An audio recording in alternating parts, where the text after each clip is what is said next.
எங்கள் வீட்டில் என்னென்ன செடி இருக்குதுன்னு சொல்லிட்டு பார்க்கலாம். நம்ம வந்து ஃபஸ்ட்டு வந்துட்டு கரும்புலேருந்து ஸ்டார்ட் பண்ணுறது. இது வந்து எது கொடுத்ததுன்னா, இந்த பொங்கல் விழாவுக்கு வந்து கவர்மெண்ட்லேருந்து கொடுத்தாங்க இல்லைங்களா, அந்த கரும்பு தான் வந்து இவ்வளோ உயரம் வளர்ந்துருக்குது. இது வந்து அடுத்த வருஷத்துக்கு நம்ம போட போகிறோம், அதுக்காக தான் வளர்த்துட்ருக்கோம்.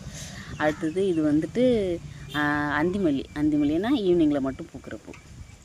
அப்புறம் அங்கே பாருங்கள், இது வந்துட்டு பூவில் வச்சு கட்டுவாங்களாம். இது பேர் என்னன்னு எனக்கு தெரியல, நீங்கள் தெரிஞ்சால் எனக்கு கமெண்ட் பண்ணுங்கள்.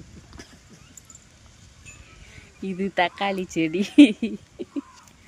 இது வந்துட்டு ஸ்வீட் பொட்டேட்டோ அப்படின்னா நம்ம என்ன சொல்லுவோம், சக்கரவள்ளி கிழங்கு. வெத்தலை வந்துட்டு இப்போ தான் கொடி போட்டுக்கிறோம். இது வந்து வெத்தலை கொடி வந்து மேலே ஏறுது. ஆல்ரெடி இருந்தது எல்லாமே ஃபுல்லாக வந்துட்டு கீழே இருந்து ஒரே நாஸ்தியாக இருந்துச்சு சொல்லிட்டு இப்போ மரத்து மேலே ஏற விட்டுருக்குறோம். எல்லாத்துக்குமே அப்படியே நூல் கட்டி விட்டுக்கிறேன் மரம் ஏறுறதுக்கு. பாருங்கள், இது வந்து சீத்தா மரம். இது வந்து பூ வைக்க ஸ்டார்ட் பண்ணிடுச்சு. தேங்காய் பாருங்கள், இது வந்துட்டு செடி இப்போ நடுறதுக்காக தேங்காய் வந்து பது போட்டு வச்சுருக்குறோம். இதெல்லாம் வந்து செடி கமெண்ட் பண்ண போகிறாங்க. தேங்காய் செடி யாருன்னா பார்க்கலன்னா சொல்லுங்கள், பார்த்துக்குங்க. தேங்காய் செடி அது மரம். இது வந்துட்டு புதினா கொஞ்சமாக போட்டேன், நிறையவே போட்டேன். எங்கள் நாய் படுத்து கொஞ்சமாக ஆக்கிடுச்சு. அப்புறம் வேறு வந்துட்டு பிரண்டை, ஃப்ரெஷ்ஷான பிரண்டை வந்துட்டு நம்மளே பண்ணிக்கணும், யார்கிட்ட கேட்கக்கூடாதுன்றதுக்காக இந்த செடி வச்சுக்கிறேன். நல்லா வளர்ந்துச்சு. அடுத்தது பார்த்திங்கன்னா இது ஃபுல்லாக வந்துட்டு சங்குப்பூ தான்.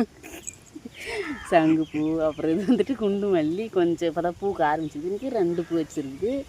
அப்புறம் இது ஃபுல்லாக சங்குப்பூ தான். அப்புறம் வேறு எதுவும் சொல்லிக்கிற மாரி எங்கள் கார்டனில் வேறு எதுவும் இல்லை. சரி, நெக்ஸ்ட் டைம் பார்க்கலாம். இதுக்கப்புறம் எல்லாத்தையும் புதுசாக வளர்த்துட்டு இதில் வந்து வாழை மரம் வந்து இலவச இணைப்பு. அது எப்படின்னா, பக்கத்து வீட்டு கொல்லியை வந்து நாங்கள் ஆக்கிரமித்து வந்துட்டு வாழை மரம் போட்டிருந்தோம். இப்போ எல்லாத்தையும் வெட்டி எடுத்து அப்படின்னு எங்களுக்காக மலையிற அந்த இதுதான் வாழை மரம்.